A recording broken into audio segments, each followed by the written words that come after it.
everyone, and welcome back to another week and another episode of Unfiltered Waters. And this is our final episode that Missy and I recorded live from Austin, Texas. Today we have Rex Maurer, and it is timely because NCAA's is right around the corner, and Rex, when we are recording this, is the fastest American man to ever swim a 500-yard freestyle, and he is taking the world by storm at the University of Texas, and it's going to be so incredible to see what he does in just a couple weeks. I'm so excited to watch. I'm so excited to watch. He really is one to keep your eye on because he has just improved so much and so quickly, and I just feel like he is going to be one of those mid-distance to distance freestylers for the men that is just absolutely going to be someone that you are gonna have. And he did amazing at the competition right after we were there at the invitational, and I believe he swam an extra 50 and still won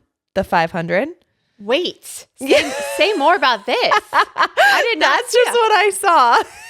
Like on purpose? I'm sure not on purpose, but there were counters. I have no idea how it happened. We need to have him back on to talk about this.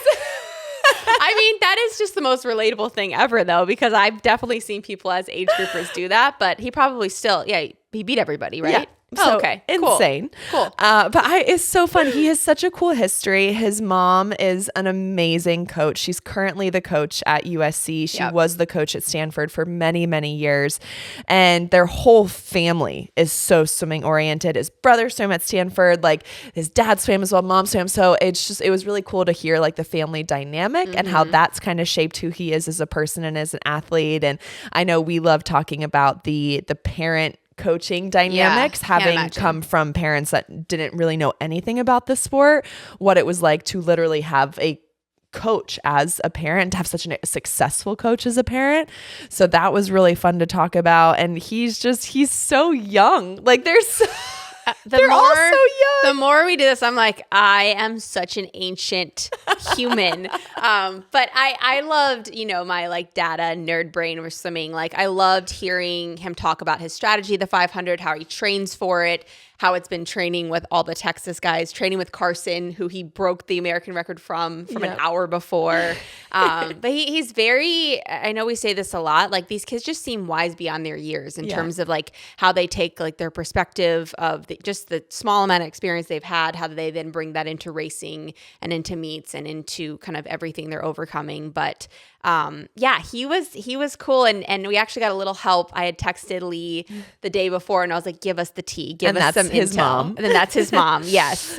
So it was really fun to kind of ask him some questions that she was like, hey, I think you will get a really good answer. Who better to ask for the good questions than mom herself? Exactly. So, I mean, I feel like if you're a parent and you have young boys, like he is a model citizen of how to operate and just be a great teammate, a great person, a great student.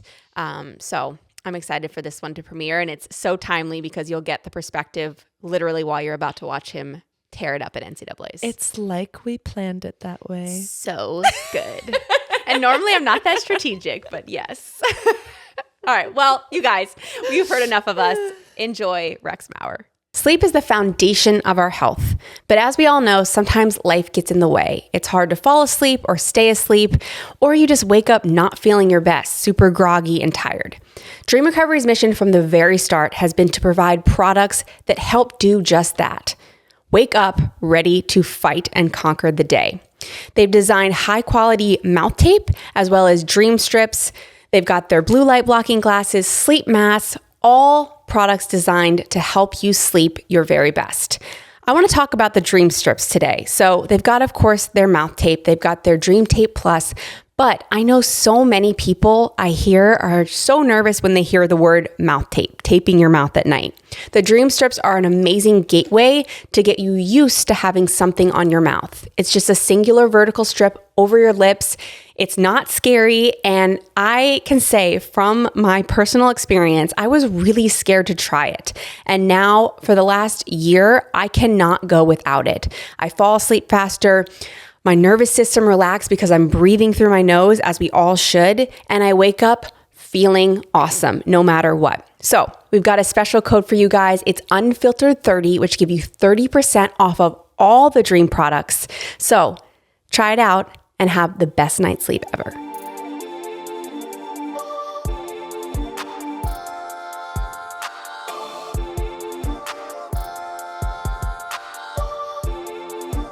Rex Maurer, welcome to Unfiltered Waters, live from your home base. Yeah, thank you guys for having me. Absolutely. Thanks for joining us. We're so excited to have you. I know, and like we got you on a day off, so I thought you had class, you thought you had class, and now you got to sleep in. Well, you didn't get to sleep in. You had practice this morning. Yeah, no sleeping in tonight. But yeah, forgot about Martin Luther King Jr. Day, so Yes. welcome surprise. Got a nice nap in before this and all Good. rested up. So Bob will not be upset with us when we're sending his athletes to practice this afternoon and you're all exhausted. And you're refreshed. And I was going to ask you, though, if you had class, like, what are you going to school for, and what do you want to be when you grow up? Yeah, so I'm a sophomore in the business school. I'm Oh. a major in finance right now is the plan. So something in the finance world. I don't exactly know what I want to go into yet, but we'll see. 6'5" finance guy. Yeah. Oh, my God. Have you seen that? Tell me you've seen that. I have. Okay. I have. You are that. But do you have, oh, you don't blue eyes. No blue eyes. That's all right. My brother and my mom have it. I just missed out. Dang. Sorry. That is so fun. How has your experience at Texas been so far? How are you liking campus? How are you liking classes? Just walk us a little bit through how you're liking Austin. Yeah, it's been awesome. I've loved it so far. Definitely a little bit different than Stanford. Logistically, you always ride a bike at Stanford. It's a massive campus, so it's kind of nice to be able to walk everywhere here. Most of my classes are in the same building, which is pretty nice, easy. And then school, I love my classes here.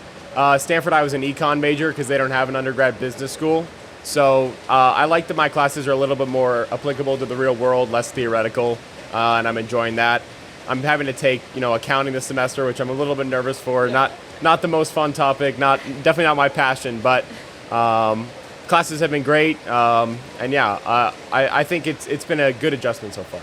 I will say though, it's gonna serve, like, regardless of what you end up doing, Yeah. that is like one of my biggest regrets is not just taking like basic finance classes, because then when you graduate and it is shocking to me Yeah. that I'm like, wait, there's so much I should know how to do that I actually have no Yeah. idea. Well, and then you just feel we talk about this all the time. It's like, when you go, maybe you're too young, but you like take your car into the shop and they're like, you need to repair this, and it'll cost this much. And you're just like, okay. Yeah. Same thing with finances. What experience do I have to Yeah. be like, actually, I don't need that change. That Right. looks fine.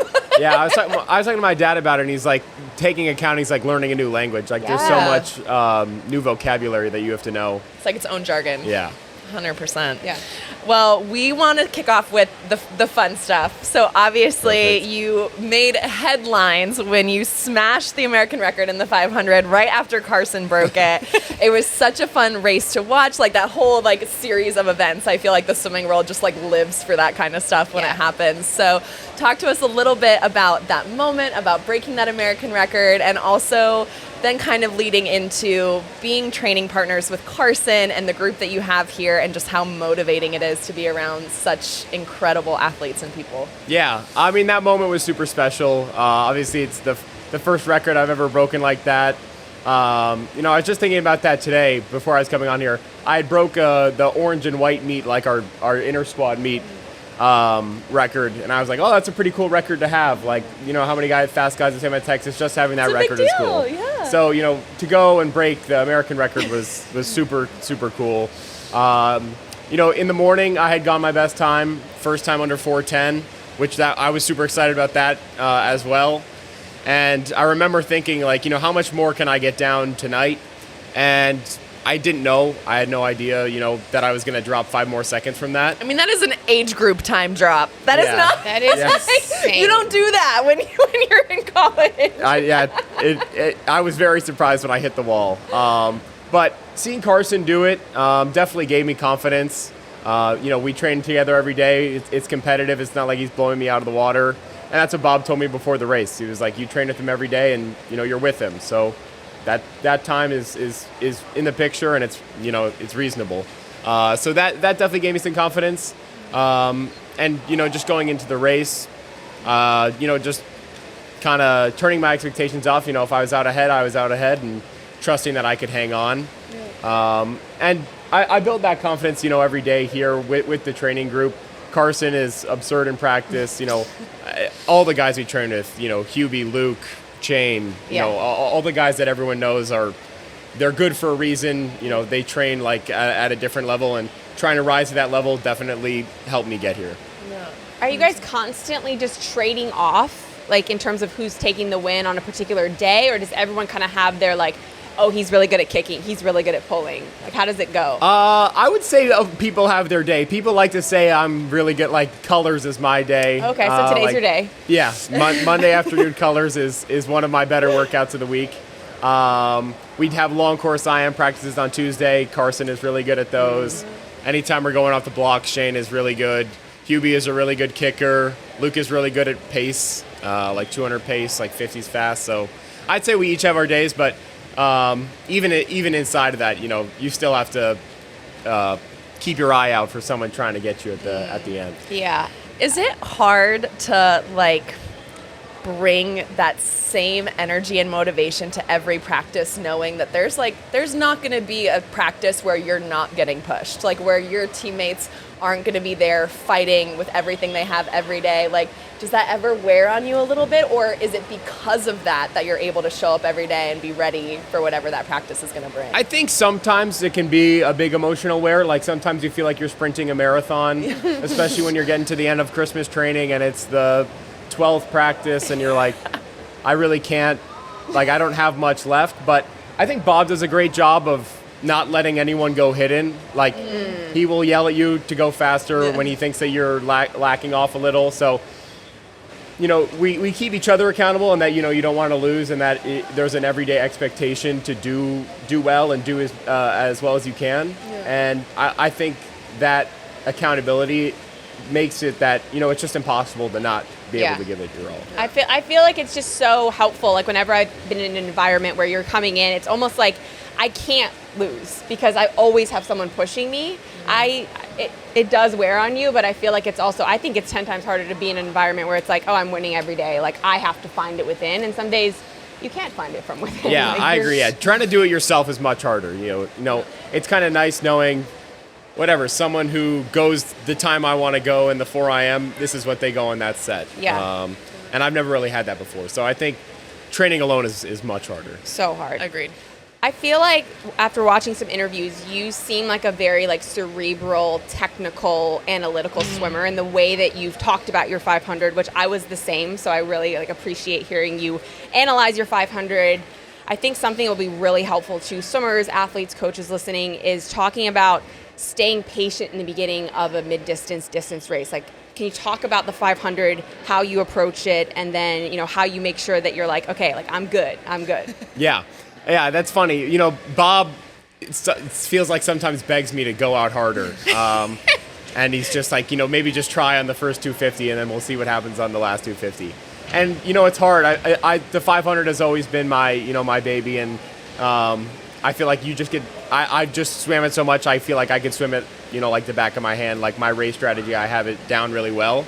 I think being patient in a 500 it's getting so fast that you feel like, it's a sprint. But even in my race, I near negative split it. Yeah. And I think that, in the first 200 especially, like the first 100 I like to think of as automatic. Like, you know what the first 100 is going to feel like. In my training, I know that I'll be able to get to 47 to my feet no matter what. That's not the problem. Really teeing it up on the second 100 is, I think, the key to a good 500. That was my slowest 100, and I think that's the place I have the biggest room for improvement. That was the only 100 I had over 50 seconds. And the second 50 is really where I think you set up, your legs and your arms for the rest of the race, because I like to build it down. The second and third 100 are similar, and then you really start building down and attacking those last two.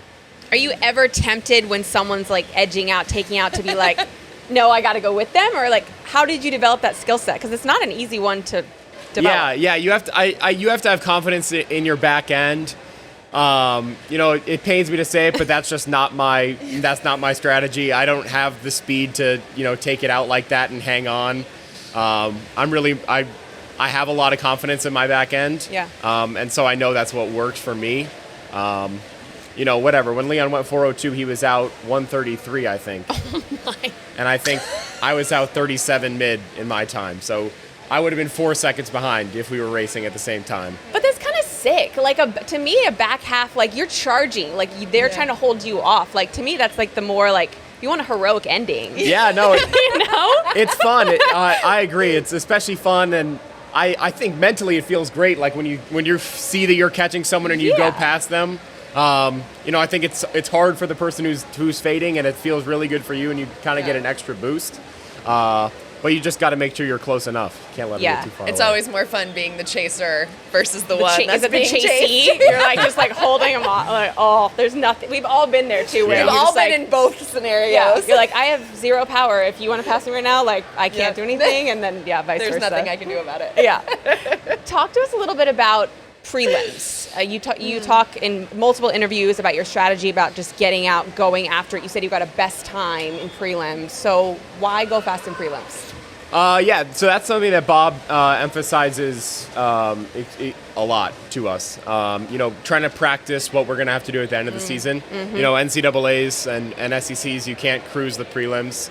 And he also talks about trying to treat every single race like it's, the Olympic final. Yeah. He would talk about how Michael would swim at like the June age group splash and go 153 in the 2 fly. Coldest meet on the planet, by the way. Yeah, and then he would go to the Olympics and go, pretty close to that time. And so that's something I'm not used to. I like floating prelims. That's definitely something that I enjoy. But, it was a new program. I thought I would embrace it. I remember talking with the guys before. I was like, well, I'll feel it out, because I was the top seed. So I was like, I'll see what they go and I'll see what they do and see if it's like, do I really have to go for it or can I cruise it a little bit? And I remember Kobe went 411, I think, and he threw like a 48 randomly into like his fourth 100. And I was like, all right, like people are going for it. I got to try and do it. And so I tried to do my race, as best as I could. And I remember it didn't feel like amazing, and it didn't feel like I would be able to go. I was tired at the end. It felt hard. But I think, that's kind of what you have to do at the beginning of a meet. People do it as like a stinger, or you kind of get one hard race out of the way before you feel like you can really, open it up. So I feel like that's kind of what happened in the prelim, but it was still a great swim. Yeah. And for our audience that knows swimming or doesn't know swimming, kind of for a little background there, normally what's kind of, I don't even know if I should say normally, but a tactic that some swimmers often use, That's a great especially way of putting it. at longer, bigger meets, and if you have the ability, Yeah. is that you kind of take a little bit easier in the prelims, especially if you're looking at a prelims, semifinals, finals meet. You're Or a trying to distance race. conserve the energy as much as possible so that when it comes to the final, you have everything left in Yeah. the tank. So that's why the whole concept of prelims being like all out is like you hear that and you're kind of like, that's like, a lot of oh. work. Yeah. Especially when you're doing the races that you're doing. So do you feel like the training that you've been doing has given you the confidence to know that you can go all out in both prelims and finals and still see the time drop that you want to see even the second time you're swimming it that day? Definitely, yeah. The new training has been working really well for me, and it has definitely increased my confidence massively. We've done a lot more yards than I've ever done in my life.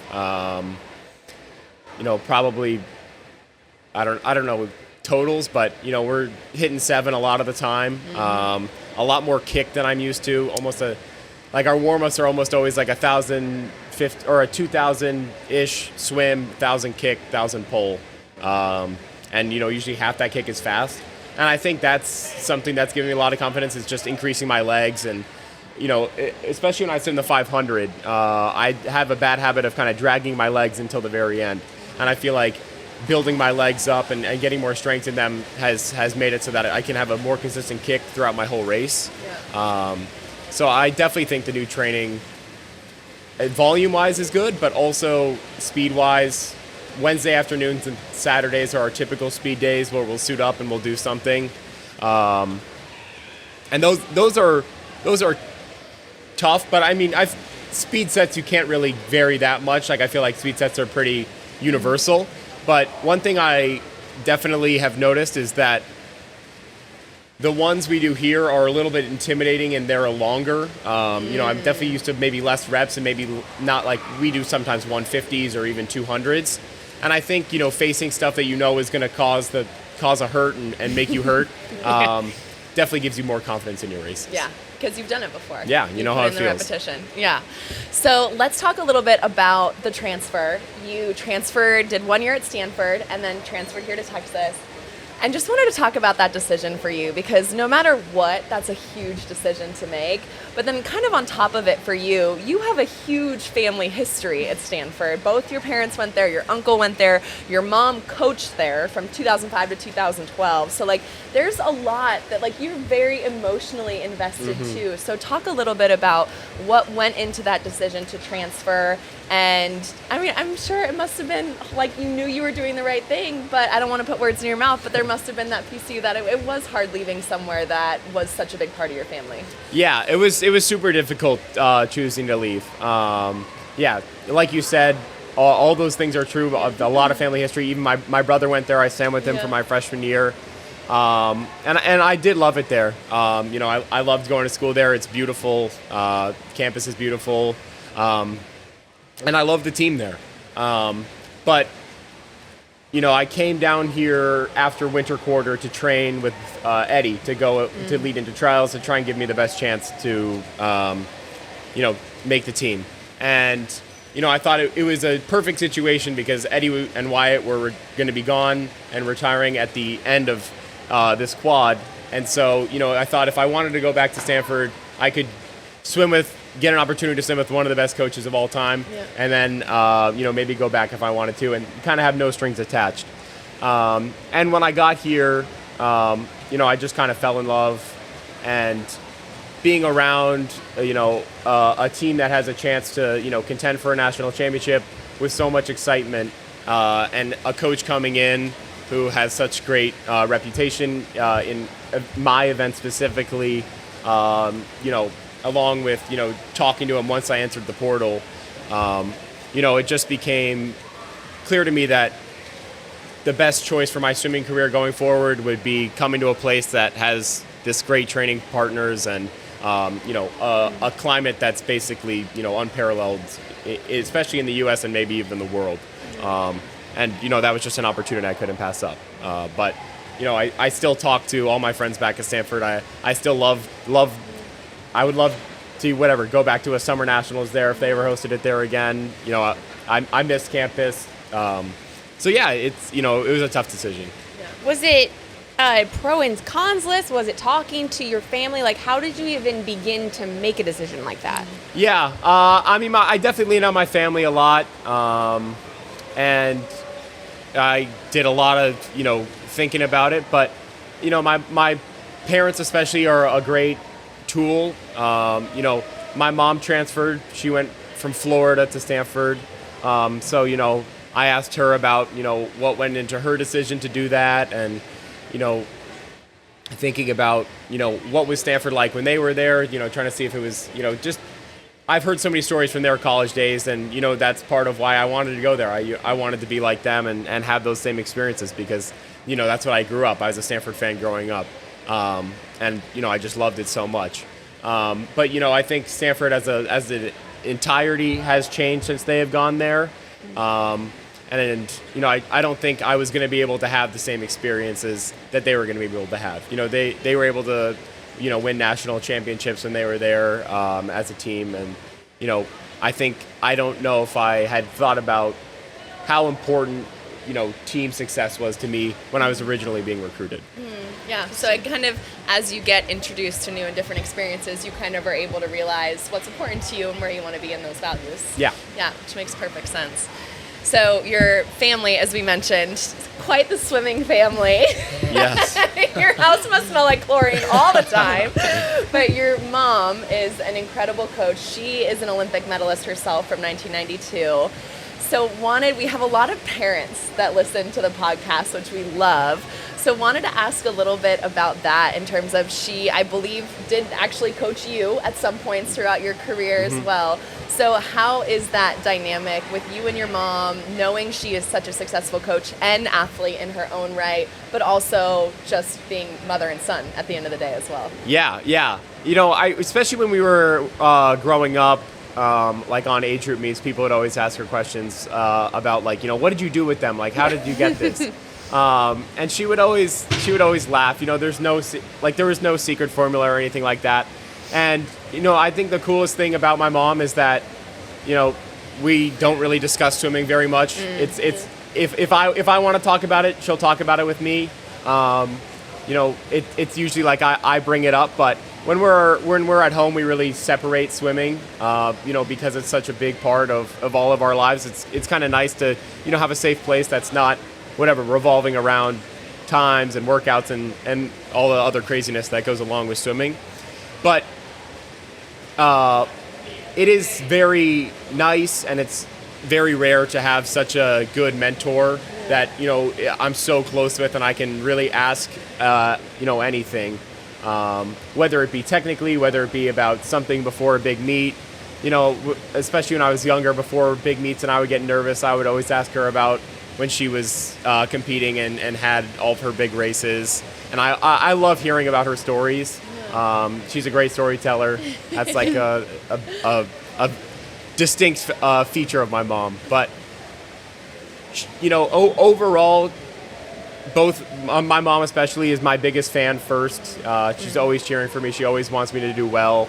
And having that basis, that knowing no matter if I swim fast, slow, don't swim at all, nothing would change in our relationship, and that's cool. Yeah, I love that. That gives so much confidence. So much confidence. Yeah. And this plays into when you're going to do this. When did your mom, or when were you aware that your mom was an Olympian? Because I just want to know, I don't feel like Caitlin fully... No, she's got no idea. No idea. So, how does that process work as a little kid? Yeah, I actually don't know the answer to that question of when I first realized it.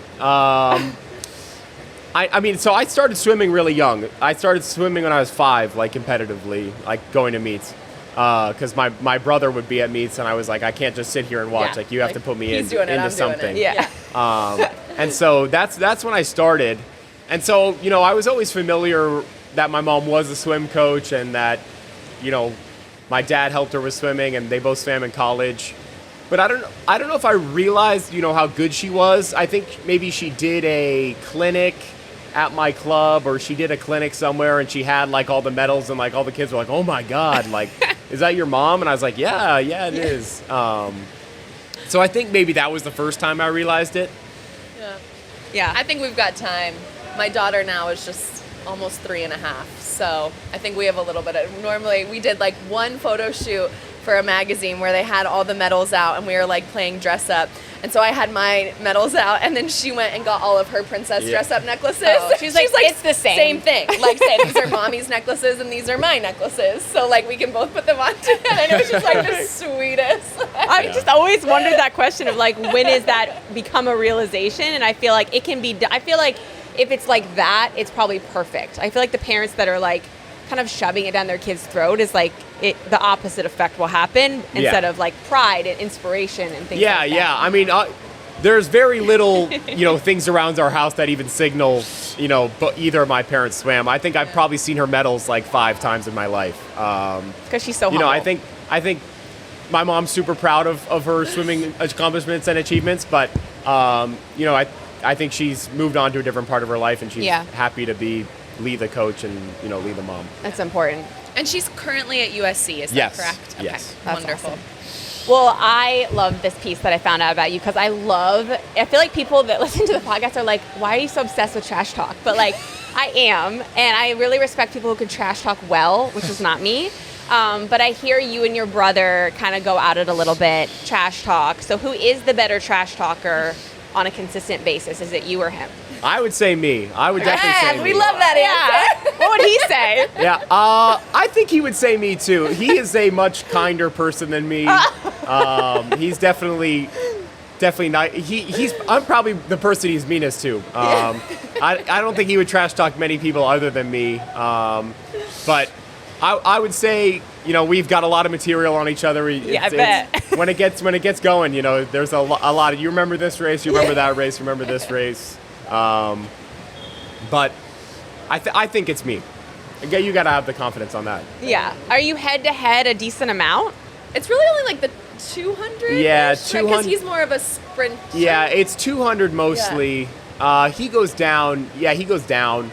He started doing the 2IM, which I think I can do, but I don't get as many opportunities to do it. But yeah, 2 free is where most of it comes from. Yeah, that's so fun. I know. When you guys get the chance to compete and like share that part of your life, I think that's something that Katie and I find interesting, because her mom was a basketball player, my dad was a football player, but like neither really one of our parents were in the swimming space. Yeah. Her brother is a phenomenal singer and he's on like just amazing, but kind of different areas. And then I'm an only child. So when it comes to like having people close to you in your life that get it, how has that been for you over your career, and like having that kind of support system? Because I think we always appreciated so much that even though they may not have understood it the same way that we were going through it, they always tried and like they always showed that effort. But how is it to like be able to go and like talk to so many different people that you're so close to that are like, they genuinely understand like what it is that you're experiencing or going through or talking about? Yeah, I really appreciate it. It's super nice to have, 3 people, my mom, my dad, and my brother just instantly built in who understand the times, understand the commitment, understand, everything, the pressure. They understand, everything that a swimmer expects. When I was younger, I used to hate it. I would swim a race and I would go talk to my dad and be like, you really could have fixed something like this turn. And I was like, I'm never going to come talk to you again after the race. But now I look forward to it and I enjoy hearing what he has to say about it. And I think it's really, it's nice to have, like especially at meets, like, we go to dinner after a meet. If it goes poorly, you might not want to talk about it. They get that. They can think of different things. They can, kind of skirt around it. I think it's just nice having people who understand the intricacies of swimming, because it's so like in the details as a sport. I have some parents I have some friends whose parents don't know anything about swimming, and every time they swim, they're like, "Good job," and you tried your best. I salute those people for going to every swim meet and watching it, even though they probably don't care much about swimming. But I appreciate that my parents, understand the times and, understand what I want for myself. Yeah. And we're on the same page. Yeah. Well, we talked about a little bit earlier just about the culture of Texas and just how it truly is like a family. And I hear that all the time from people. It feels like you accepted just Bob coming in, trusting right away. Was that the case for you? How long did it take to really absorb that? Yeah, I think that was part of my commitment in coming here, was that, where you're going to be somewhere, you have to fully embrace it. I have had success in swimming before I got here, but, to get to the next level and to keep pushing, it gets harder the faster you get. And, I know that Bob has done it before, so I just had to trust in his plan and understand that, this is what it takes no matter what it is. And I think Bob's done a great job of integrating, the history and the culture and the tradition that Texas has, along with adding, his own plan, his own regiments, and his way of doing things. The first few weeks of practice were definitely a shock for me and a lot of guys on the team. Bob is very on time. He's very deliberate and detail-oriented on everything that he does. And so that's not exactly what I was used to basically ever in swimming. And so it definitely took a little time, and like, wow, this is going to take some time to get used to. I realized that after the first day. But, after getting over the shock factor, I think all of us were able to embrace it and understand, like, this is the plan and this is what we're going to have to do to, be great. Which is so much easier said than done. Like you're so young, and like you just are saying things like, yeah, you just got to come in and you just got to embrace it, and like that takes trust the process. Yeah, trust the process, which like is such a difficult thing. Like, have you just always been like this? Like, how do you have that level of maturity coming into a situation, even though I'm sure there were doubts that you were constantly fighting in your head coming in? Yeah, I mean, when I was, growing up in swimming, especially in my high school years, I was fortunate to be a part of a great club. I had a lot of different guys who I was really close with, and we were a good club, and we would come into winter juniors and we would get like a team trophy. But I think my goals were always different from the people that I swam with, even the best people on my team. I've always expected a lot from myself, and I understood that the only person who can get you to the point you want to be is you. Like, no one can drag you there. Like, yeah, whatever. You can lead a horse to water, but you can't make it drink. Like, yeah, I could be swimming the best sets ever. Like, I could be given the best sets ever. I could be doing what I know is perfect. But if I'm not executing it, then, it's a moot point. Yeah. And, Bob himself emphasized, he always puts on the workouts, #do your work. Yeah. Or like do your aerobic work, do your color work. Hashtag. That's Hashtag he always does the important. hashtag. Always the hashtag. And that's it's got to be his favorite saying is just do your work. He does love Twitter, so it makes sense. Yeah. He's like about the hashtags. If you had to give a piece of advice to a younger athlete that was listening, swimmer or not swimmer, that is either experiencing a team change or coaching change that's having a hard time with it, what would you tell that younger athlete? Yeah, so I've had that before when I was a junior in high school. My club coach had left to a new job, and they weren't filling the job very quickly, and I, still had my high school season coming up, and I was super stressed about it. And that was, probably other than the Stanford decision, was another one of the hardest times of my life. And I remember thinking, like, you've had so much success with him, like, what are you going to do? And, my parents had to sit me down and tell me, you've been great everywhere you've swam. You're great because of you. It's not anyone else's work or anyone else that made you great. You're great because of what you're able to do. Mm-hmm. So I think, advice to a younger swimmer is,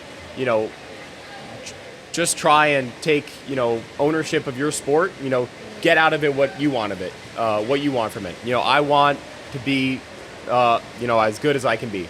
But that's not what everyone wants to be. And, if you're there to, have fun with your friends and get good work in. I mean, if you're on a club team, you have to be there to be good work. But, you have to be there to, some people are there just to see their friends. Mm-hmm. And, that's not bad. Swimming is what you put into it.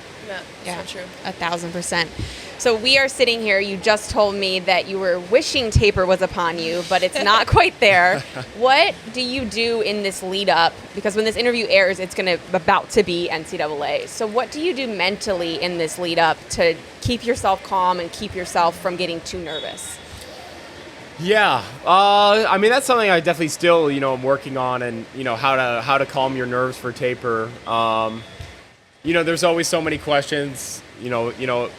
I think swimming for Bob, I'm eliminating some of those. Did I do the right work? Did I do enough work? Or a lot of common taper questions.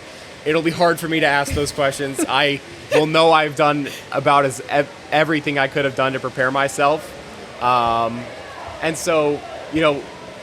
I think, just focusing on what I can control is how I like to keep myself calm. I don't like thinking about like my races too far in advance. You can do the visualization things maybe, but that's not something like, you want to do every day or, think about it all the time. I think in taper especially, it's all about being happy. Eddie loved to say a happy swimmer is a fast swimmer. Just doing things that, what are you going to enjoy? Playing cards with your friends at the hotel at the meet. Just doing really anything to kind of take your mind off swimming is what I like to do.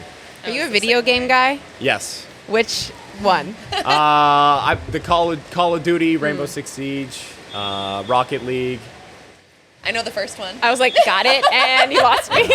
Are you playing with all the guys on the team? Yes. Okay. Yes. Like, are you playing with guys online? Yeah.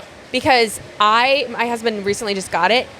There needs to be a filter on that thing because people say things that, like, I think, like, it's unimaginable. Obviously don't speak to it. That was not a question. Don't answer that. But it's like, there's like 10-year-olds saying the most vulgar stuff. Yeah, if you go on the public mics, there's you'll hear crazy things. Yeah.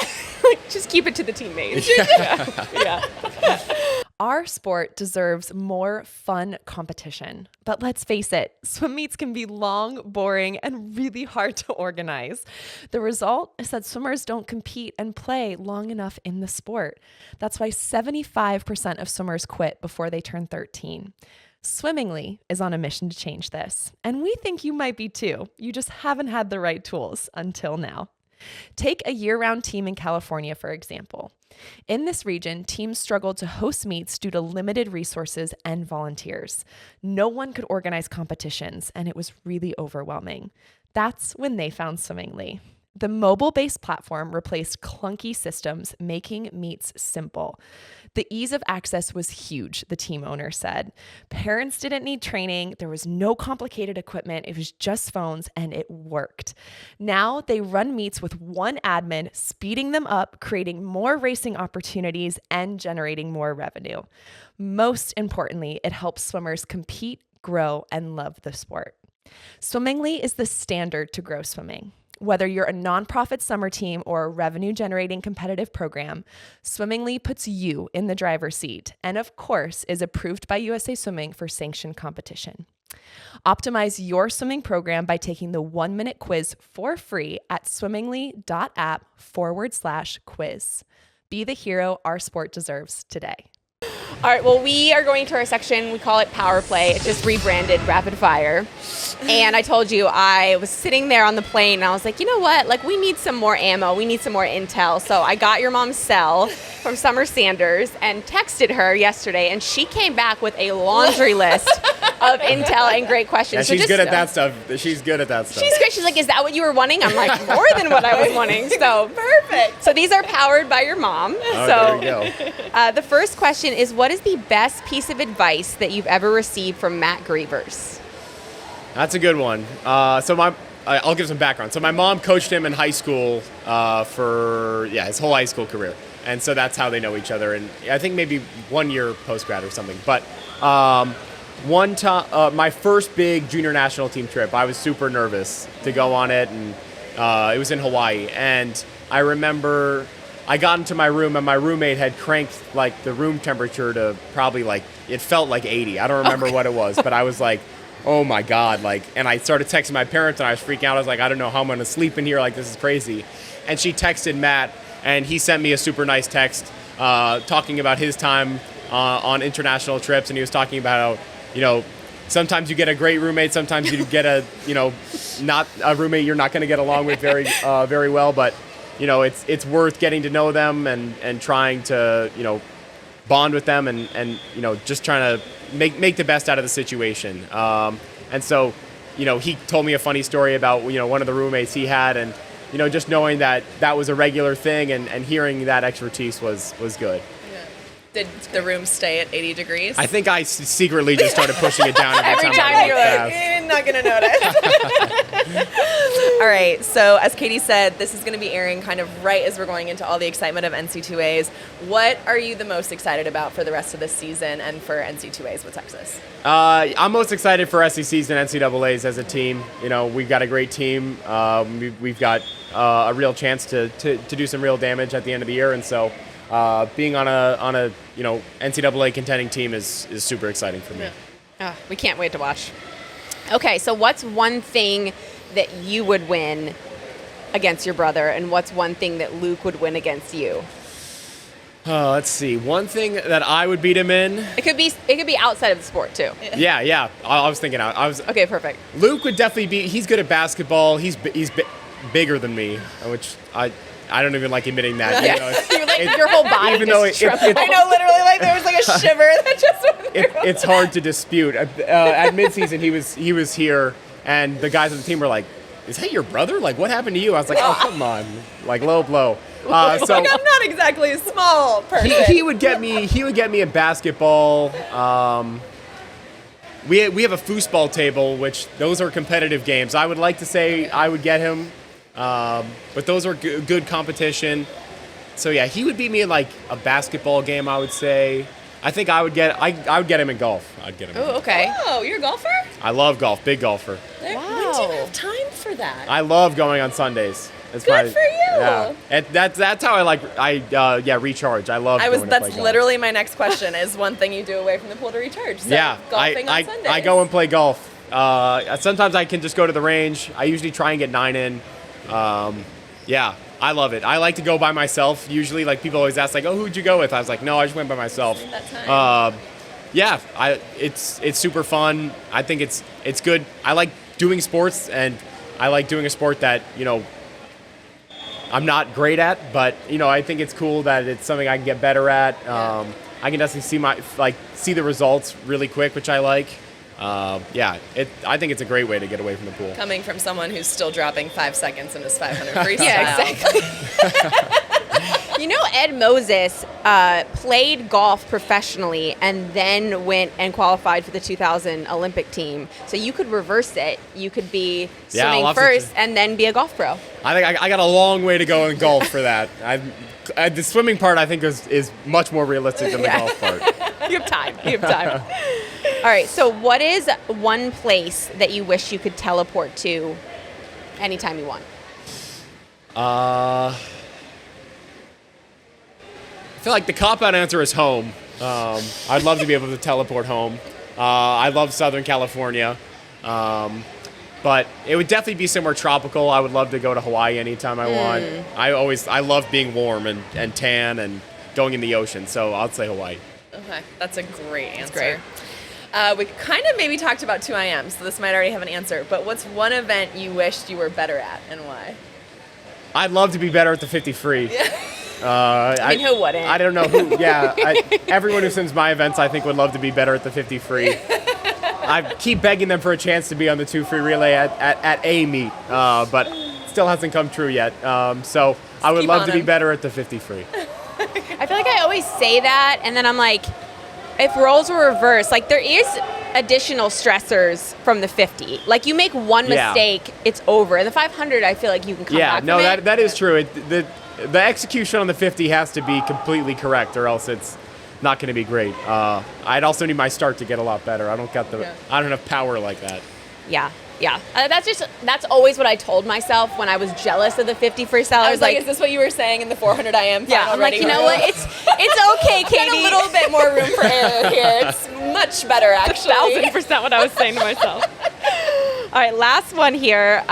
Raising Cane's or Chick-fil-A for the rest of your life?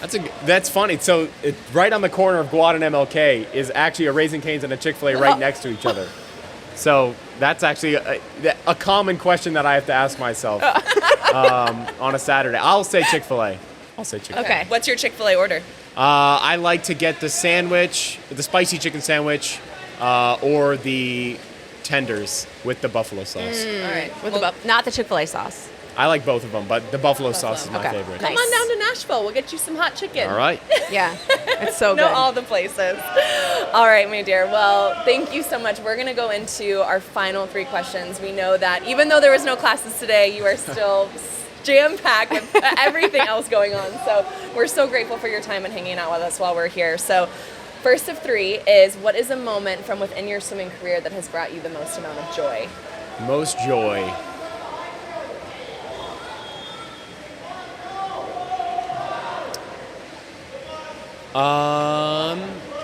When I made the under 23 European Championships 2 summers ago, and that was my first senior international team, so I got the name on my cap. My mom was the coach on that team. Oh, cool. And my brother, my dad, my high school coach, and my club coach all came out to watch. And I was super nervous for the 400 freestyle final because I really wanted to make the national team. And I had to drop about a half second, I think. And I remember I was so nervous before the race in the ready room. And I ended up getting it by, I think, maybe a little bit over a half second. And I was so excited, and I remember looking up and seeing all the people closest to me in my life, and then I remember getting back and seeing my mom, and that's definitely a race I'll definitely remember for a while. I love that. Awesome. And getting the name on the cap. Yes. Was always That's big. like that That's is just big. like one of those pivotal moments of like, I did it. Yeah. Yeah, you never forget it. No. All right, so what's a moment or memory outside the sport of swimming that's brought you the most amount of joy?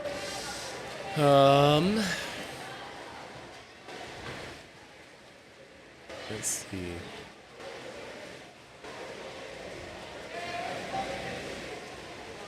I would say family vacation. So every summer, pretty much every summer for my whole life, we go to the New Jersey beach, the Jersey Shore, with my mom's family. And this summer is the last, or I don't know if it'll be the last one, but my grandparents had both passed away, and so they were selling their beach house. And this was like the last year that everyone made an effort to come out and go to the beach. And my brother had a job this summer, and so I hadn't seen him very much. And you rent houses and you stay in the houses, and so it was just cool to be around all my family in a place that I love. One more time. I love that. Yeah, It's me so too. special. All right, final question. If you had to pick a word that represented something that you're working on, something that motivates you, what would that word be for you and why? I would say kindness. I think something I'm working on is being kinder to myself. I'm definitely very critical, especially in my self-talk, and trying to turn that into more positive is something that I think will help me in the long run in the sport and outside of it. I love that. It was something we actually talked a bit about with Bob as well. He was saying that, talking to his athletes in a way that he is also working on how he talks to himself, really having that empathy for himself and for others. So I love that. That just needs to be the theme for 2025 for just Yes. the world in general. Ourselves Kindness and others. empathy for others and yourself. Blanketed statement. Oh my gosh. Well, Rex, thank you so much for coming over in between practices. We appreciate getting to know you and the time, and it's just been so much fun. Yeah, thank you guys so much for having me. Yeah. A lot of fun.